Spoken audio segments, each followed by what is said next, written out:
तो अविनाश, कहा जाता है कि जब युद्ध होता है तो पूरी सेना युद्ध के मैदान में होती है, लेकिन युद्ध की दशा और दिशा सेनापति ही तय करता है। बिल्कुल, एक तरफ जहां राममय माहौल में चुनाव हो रहा है, बीजेपी हर सीट पर पीएम मोदी के चेहरे पर हुंकार भर रही है, तो कांग्रेस हर कदम फूंक फूंक कर रख रही है। छत्तीसगढ़ की राजनांदगांव की सीट पर कांग्रेस ने पूर्व मुख्यमंत्री भूपेश बघेल को चुनावी मैदान में उतारकर राजनांदगांव के दंगल को दिलचस्प बना दिया है। तो आइए आपको दिखाते हैं राजनांदगांव का सियासी समीकरण क्या कह रहा है। छत्तीसगढ़ की राजनांदगांव लोकसभा सीट इस बार काफी हैवीवेट सीट बनी हुई है। यह सीट 1952 में पहली बार अस्तित्व में आई थी। यहां 2019 में भारतीय जनता पार्टी के संतोष पांडे जीते।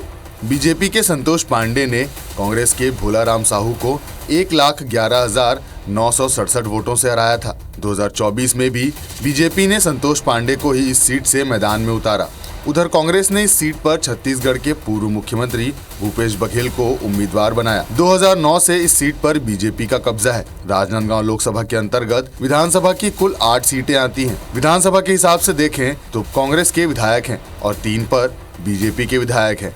राजनांदगांव लोकसभा सीट पर करीब 16,88,647 वोटर्स हैं। पिछले लोकसभा चुनाव में यहां 74% मतदान हुआ था। बता दें कि राजनांदगांव जिला पहले दुर्ग जिले का हिस्सा हुआ करता था। 26 जनवरी 1973 को अलग होकर राजनांदगांव जिला अस्तित्व में आया था। 1957 में इस सीट पर पहली बार लोकसभा चुनाव हुआ। तब से लेकर 1971 तक यह सीट कांग्रेस का गढ़ रहा। इसके बाद 1977 में जनता पार्टी के उम्मीदवार ने यहां से जीत दर्ज की। इसके बाद कभी कांग्रेस तो कभी बीजेपी की जीत होती रही।